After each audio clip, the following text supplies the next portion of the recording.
بلکہ نبی کی زندگی میں ایک چند بندوں نے پریکٹیکل کر کے دیکھ لیا تھا، عملی طور پہ انہوں نے دیکھا تھا۔ انہوں نے کہا تھا کہ ہم بغیر نبی کے نماز پڑھتے ہیں، چھوٹی چھوٹی باتیں پوچھنے کے لیے عبداللہ کے یتیم کے پاس جاتے ہیں، اس کے پیچھے جا کے نماز پڑھیں تو پہلو میں وہ غلام کھڑا ہوتا ہے جسے ہم گھر میں اپنے اونٹ کے پاس بھی نہیں بیٹھنے دیتے، وہ ہمارے ساتھ کھڑا ہو کے نماز پڑھتا ہے۔ انہوں نے کہا نہیں نہیں نہیں نہیں، ہم اپنی مسجد بناتے ہیں۔ بابا جی راتوں رات مسجد بنی، لینٹر سیمنٹ کا زمانہ نہیں تھا، انہوں نے راتوں رات کھجوروں کے پتے اوپر ڈالے، کھجوروں کے پلر کھڑے کیے، ایک رات میں بندوں نے مسجد تیار کر دی نبی کے بغیر، جس کے بارے میں شاعر نے کہا تھا مسجد تو بنا دی شب بھر میں ایمان کی حرارت والوں نے۔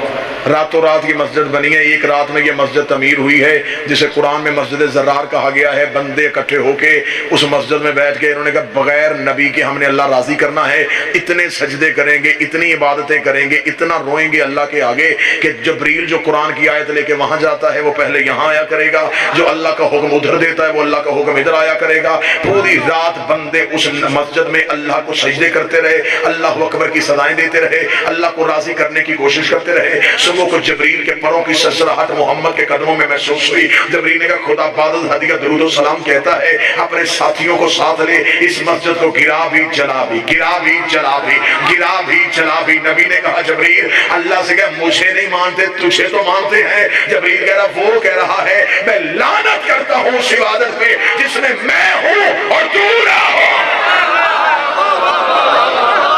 مجھے وہ عبادت چاہیے ہی نہیں جس میں بندے مجھے راضی کریں۔ اور یہ طے شدہ قانون ہے کہ عبادت ذاتی سوچ کا نام نہیں۔ تھوڑا میرے ساتھ ہوں ہاں کیجئے گا، فجر کی نماز کی واجب رکعتیں کتنی ہیں؟ بندہ عشق میں آ کے تیسری پڑھے ہو جائے گی، سورت بھی لمبی پڑھے اور روئے بھی تو نہیں ہوگی، کیونکہ دو تھی تو اطاعت تھی، تیسری پڑھی تو بغاوت ہو گئی۔ اس کا مطلب ہے کہ اللہ سجدوں کی کثرت سے راضی نہیں ہوتا۔ اب جس بندے کو رمضان کی راتوں میں بھی یہ بات سمجھ میں نہیں آنی تو اللہ کرے اسے ذی الحج میں جا کے یہ باتیں سمجھ میں آئیں۔ پوری رات مسجد میں رک کے سجدے کرنے سے اللہ راضی نہیں ہوتا، 14 کی اطاعت سے اللہ راضی ان کی اطاعت ہے تو پھر اللہ راضی ہے۔ بغیر ان کی اطاعت کے خدا کسی سجدے کو قبول ہی نہیں کرتا، بے شک جتنا مرضی وزنی سجدہ ہو۔ زمیندار طبقے کے لیے میں مثال بھی سادہ دے دیتا ہوں، بڑی سادہ مثال دینے لگا۔ مرغی حلال ہے یا حرام؟ حلال ہے۔ اگر تکبیر نہ پڑھی جائے تو ابھی تو آپ نے حلال کہا تھا، مرغی بھی وہی، تو اب حرام کیوں ہو گئی؟ شرط کیا ہے؟ تکبیر۔ اس سے سادی مثال میرے پاس کوئی نہیں ہے۔ جس طرح بغیر تکبیر کے حلال مرغی حرام ہو جاتی ہے، بغیر علی کی ولایت کے حلال عبادت حرام ہو جاتی ہے۔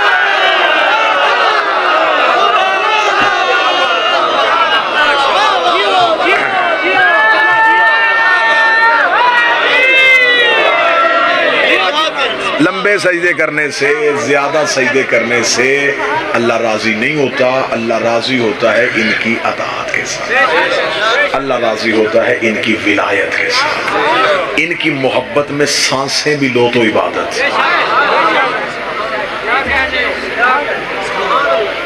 اگر اللہ نے نمازوں کی کثرت کی وجہ سے بندے راضی کرنے ہوتے نا تو سجدوں کی کثرت تھی ابلیس کے پاس، عبادت کی کثرت۔ کتنی عبادت تھی اس کے پاس؟ اگر آپ میری بات پہ یقین کریں تو چلے میں حوالہ بھی دے دیتا ہوں، حیات القلوب علامہ مجلسی علیہ رحمہ، 6.5 لاکھ سال عبادت کی تھی ابلیس، 6.5 لاکھ نوری سال عبادت کی تھی۔ جن تھا، عبادت کی وجہ سے فرشتوں میں آ کے بیٹھ گیا، اور بیٹھا بھی اگلی صف میں جا کے۔ جن تھا، فرشتوں میں بیٹھ گیا۔ آج بندے بابا ناصر شاہ جی ہم بھی ایک سوال کرتے ہیں، وہ کہتے ہیں جی کہ اگر فلاں فلاں بندہ برا تھا تو وہ نبی کے دور میں نبی کے پاس بیٹھتے تھے، نبی کو نہیں پتا تھا کہ وہ بندے ٹھیک نہیں، انہوں نے میری اولاد کے ساتھ اچھا سلوک نہیں کرنا، تو نبی نے جب انہیں کچھ نہیں کہا تو تم شیعہ کون ہوتے ان پہ لعنت کرنے والے؟ اس بندے سے میں سوال کروں، اللہ کو نہیں پتا تھا کہ ابلیس نے سجدہ نہیں کرنا، اس نے فرشتوں میں کیوں بٹھایا؟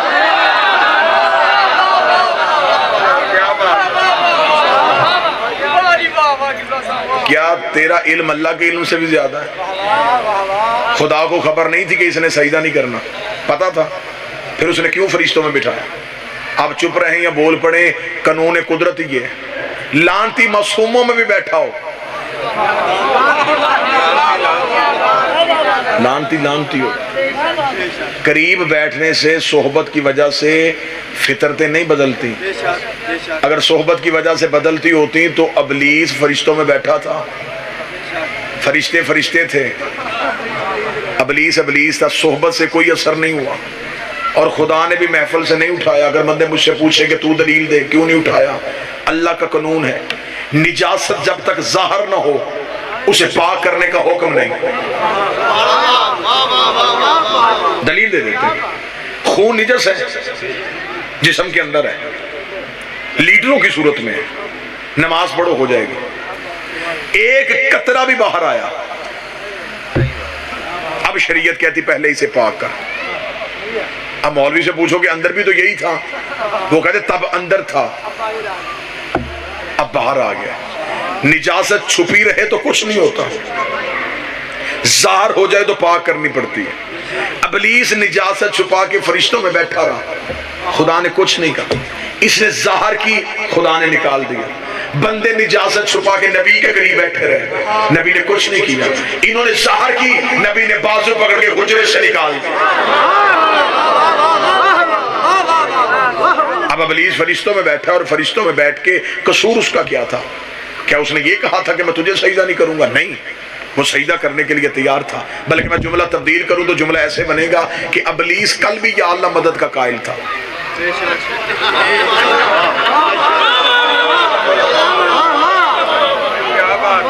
افطار سے پہلے والی مجلس اوکھی ہوتی ہے، دوپہر والی نہیں اوکھی ہوتی، بے شک اب روزے دار بیٹھے ہیں۔ ابلیس نے اللہ کا انکار نہیں کیا تھا، باوجود اس نے یہ تو نہیں کہا کہ میں تجھے سجدہ نہیں کرتا، اس نے کہا تجھے کروں گا، اس سے نہیں کروں گا۔ تو خدا نے کیا کہا، چل ٹھیک ہے تو مجھے کر، اسے رہنے دے۔ خدا نے کہا نہیں، فخرج لعنت الی یوم الدین، تجھے ابھی نکلنا پڑے گا، اور اب تیرے سارے سجدے میں نے لعنت میں بدل دیے، جتنی لمبی عبادتیں کی تھی اتنی زیادہ لعنت ہو گئی۔ میرے علی ولی اللہ کے منکروں سے درخواست ہے کہ نمازیں تھوڑی پڑھا کریں، کیونکہ حجت کو چھوڑ کے جتنی نمازیں پڑھو اتنی ہی لعنت میں تبدیل ہو جاتی ہے۔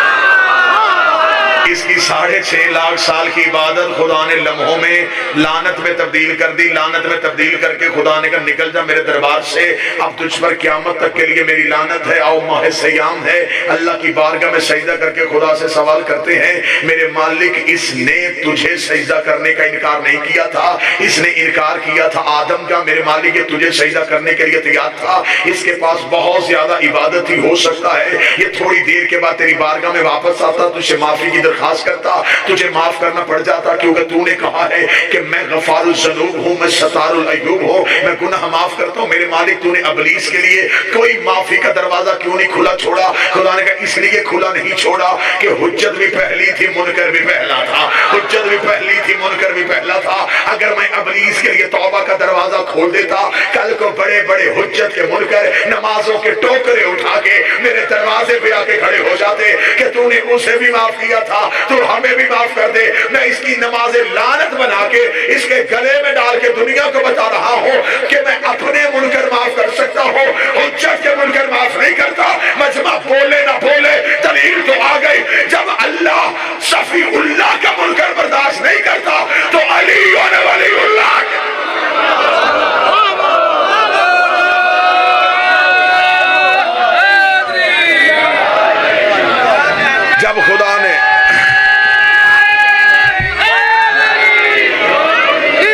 جب خدا نے چھوٹی حجت کے منکر کو معاف نہیں کیا، ماہ سیام میں اللہ کی عبادت کرو لیکن آل محمد کی اطاعت کے ساتھ اور علی کی ولایت کے ساتھ۔ بغیر ولایت امیر المومنین کے کوئی بھی عبادت قابل قبول نہیں، کیونکہ جتنا لا الہ الا اللہ کو علی منوا سکتے تھے علی نے منوایا. علی نے لا الہ منواتے منواتے منواتے اتنا لا الہ کو منوایا کہ سر سجدے میں دے کے بھی علی نے کہا میرے مالک میرے لہو کے بعد میں اگر تیری توحید خطرے میں آئی تو میرا مالک تیری توحید کو کوئی خطرہ نہیں، ابھی میری اولاد زندہ ہے.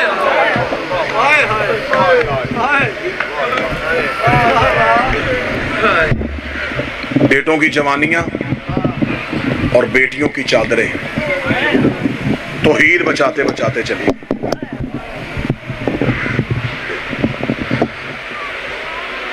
میں اس کی ایک بڑی سادہ سی مثال دے دیتا ہوں. جو بندے کہتے ہیں کہ نہیں جی اللہ بغیر علی کی ولایت کے بھی اللہ کو راضی کرو تو اللہ راضی ہو جاتا ہے، سر پہ قرآن رکھ کے بتاؤ علی کی ذاتی دشمنی تو کسی سے تھی نہیں، دشمنی تو ساری توحید کی تھی جو علی نے بسم اللہ علی نے اپنے سر پہ لی.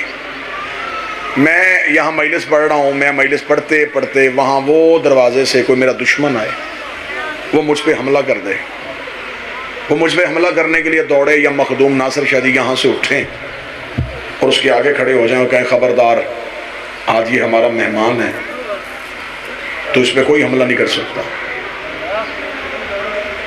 بابا جی کی اس کے ساتھ لڑائی ہو جائے، سید ہو جائے زخمی،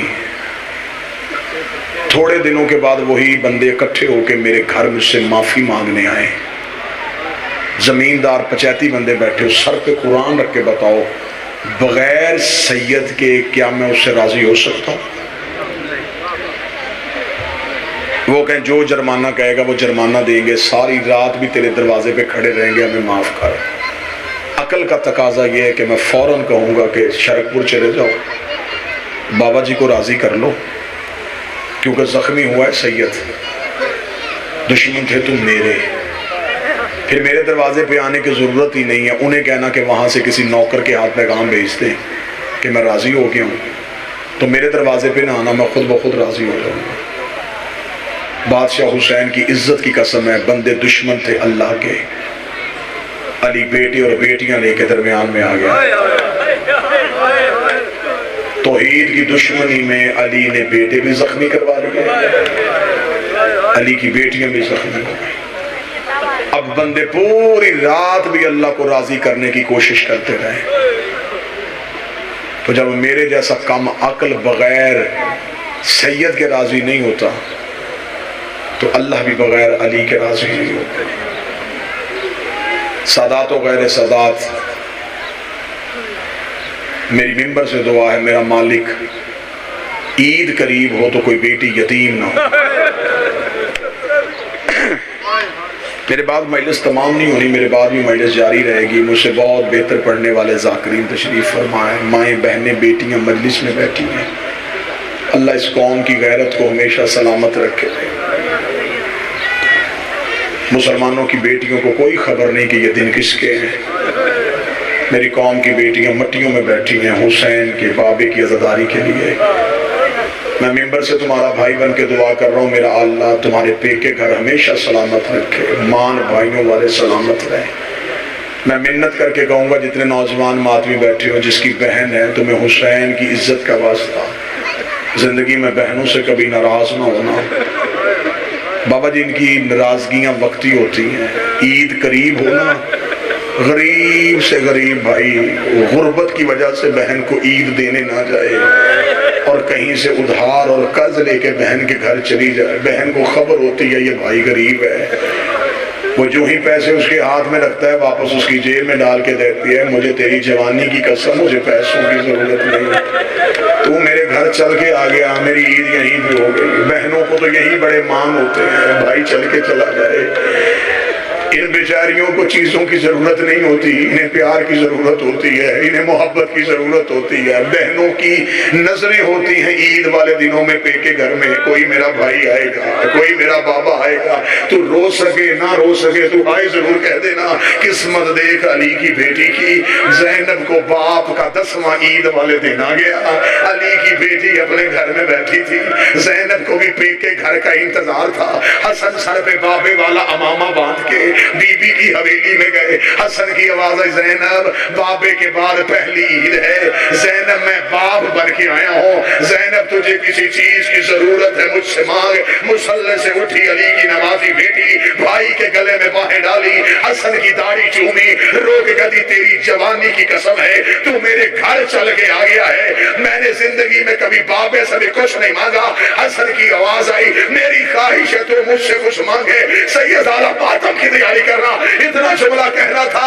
حسن رو کے کہتے کچھ مانگ، رو کہتی میں جو مانگوں وہ دے گا، پھر میں جو مانگے گی وہ دوں گا، اتنا کہنا تھا۔ یا بی بی نے کہا پھر میں مانگوں، حسن کی آواز آئی مانگ۔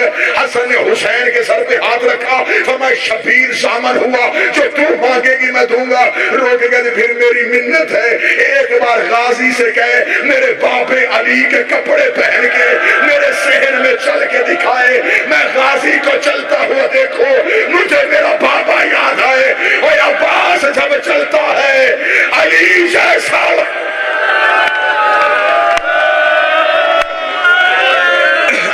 اجرکم اللہ، اجرکم اللہ۔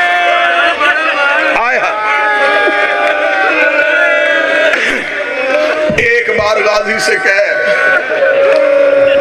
باب علی کے کپڑے پہن مجھے میرے گھر میں چل کے دکھا،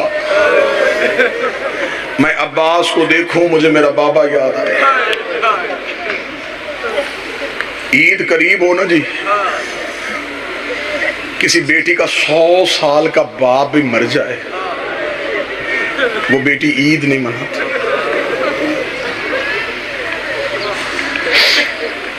عید ہے ضرور لیکن منانا ایسے جیسے علی کی بیٹیوں نے منائی۔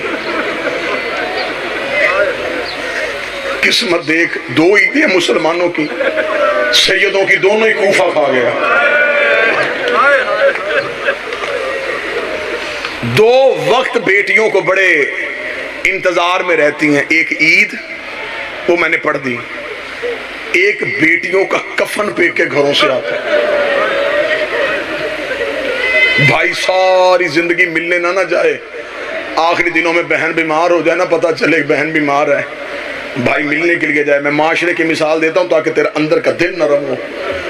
تو بہن رو کے کہتی ہے پوری زندگی تو نہیں آیا، میں نے کچھ نہیں مانگا، اب میں مرنے والی ہوں، کہیں سے بے شک قرض لے لینا، میرا کفن لے کے آئیں، میرے گھر میں میری عزت ہوگی، میرا کفن پہ کے گھر سے آئے گا۔ کسی بہن کے 5 بھی بھائی ہوں، 5 کے 5 کفن لے کے آتے ہیں۔ کوئی کہتا کفن میں پہناؤں گا، مجھے قرآن پڑھاتی رہی ہے۔ کوئی کہتا کفن میں پہناؤں گا، مجھے انگلی پکڑ کے چلنا سکھاتی رہی ہے۔ ہر بھائی کی خواہش ہوتی ہے کہ بہن کو کفن پہ کے گھر کا ملے۔ اللہ تمہاری بہنوں کے پردے سلامت رکھے۔ قسمت دیکھ علی کی عالیہ کی 15 رجب شام کی پہاڑی علی کی بیٹی میں موت آئی، رو کے کہتی سجاد میرا کفن کہاں ہے؟ سجاد ماں کے قدموں میں بیٹھے، رو کے کہتی اماں میرے پاس کفن ہوتا میں معصومہ کرتے میں نہ دفن۔ نہ عید پہ کے گھر کی، نہ کفن پہ کے گھر کا، بس سادات و غیر سادات مدینے میں بیٹھی تھی، اب آپ نے کوفے بلا لی، آئی تو تھی بابے کی شاہی دیکھنے، شاہی دیکھنے کے لیے علی کی بیٹی آئی۔ آج ہے 20 رمضان، 17 رمضان کی شام علی نے آخری خطبہ دیا، کوفے کی مسجد کے منبر پہ بیٹھ کے علی کی داڑھی آنسوؤں سے بھری۔ علی کی آواز ہے کوفے والو مجھے بتاؤ میں نے تمہارے اوپر حاکمیت کی ہے، میں نے کبھی کسی یتیم کا حق کھایا ہو، میں نے کبھی کسی کو تکلیف دی ہو؟ کوفے والوں کی آواز ہے نام بادشاہ تو بڑا عادل امام ہے۔ کتابیں کہتے منبر پہ علی رو کے کہتے پھر کوفے والوں میری نصیحت ہے یتیموں کا خیال رکھنا۔ کوفے والوں قیدیوں کا خیال رکھنا۔ یہ جملہ کہنے کے بعد کوفے والوں نے کہا یا علی آج آپ اس طرح کی نصیحتیں کیوں کر رہے ہیں؟ علی کی رو کے آواز ہے یہ باتیں میں مسجد میں نہیں بتا سکتا، پھر ایک احسان کرو کوفے والوں۔ یہ 17 رمضان 40 ہجری کا واقعہ۔ علی کی آواز ہے آج رات اپنی عورتوں کو میری حویلی میں بھیجنا، یہ آخری روایت پڑھوں گا، ممبر چھوڑوں گا، مرد ماتم نہ کر سکے، میری بہنیں بیٹیاں ضرور ماتم کرنا۔ علی کی آواز ہے آج 17 رمضان اپنی عورتوں کو میرے گھر بھیجنا۔ کوفے والے کہتے ہم پریشان ہو گئے کیونکہ زندگی میں کبھی علی نے ایسے نہیں کہا تھا۔ کوفے والوں نے اپنی عورتوں سے کہا آج تمہیں علی نے اپنے گھر دعوت پہ بلایا ہے۔ امیر المومنین آ کے بیٹھ کے دروازے کی دہلیز پہ، علی کے گھر کا دروازہ کھل گیا، کوفے کی عورتیں آتی علی کے قریب سے گزرتی، علی ایک ایک عورت کے سلام کا جواب دیتے گئے۔ کوفے میں علی کے گھر کا صحن عورتوں سے بھر گیا۔ جب کوفے کی عورتیں علی کے صحن میں اکٹھی ہو گئی، حجرے میں بیٹھی تھی علی کی مصلی پہ نمازی بیٹی، جناب فضہ دوڑ کے آئی، رو کے کہتی ہے مولا تیری بیٹی کہہ رہی ہے بابا سے کہے کتنی عورتوں نے آنا، میرا دل گھبرا رہا ہے، جیسے جیسے بھیڑ بڑھتی جا رہی ہے میرا دل گھبراتا جا رہا ہے۔ علی کی آواز آئی فضہ عالیہ سے کہے تھوڑا صبر کر۔ جب کوفے کی عورتیں شہر میں بھر گئی، علی نے گھر کے بیرونی دروازے کو بند کیا۔ روایت کے جملے علی کی آواز آئی اما فضہ ذرا چراغ روشن کر۔ فضہ کہتی ہے زندگی میں علی نے ایک چراغ کے علاوہ دوسرا چراغ نہیں جلانے دیا تھا، آج علی کی آواز آئی سارے چراغ روشن کر۔ فضہ کہتی میں ایک ایک چراغ روشن کر کے تاک میں رکھتی رہی، ایک ایک چراغ روشن کر کے تاک میں رکھتی رہی۔ فضہ کہتی جب علی کی حویلی میں رات کے وقت دن جیسی روشنی ہو گئی، علی نے سر سے امامہ اتارا، آواز آئی فضہ ذرا عالیہ کے حجرے کا پردہ ہٹا، بی بی کے حجرے کا پردہ ہٹا۔ علی کی آواز آئی زینب ایک لمحے کے لیے باہر آ۔ علی کی بیٹی باہر آئی، علی روتے روتے زمین میں بیٹھے، رو کے زینب ایک بار اپنے چہرے سے پردہ ہٹا۔ علی کی بیٹی نے چہرے سے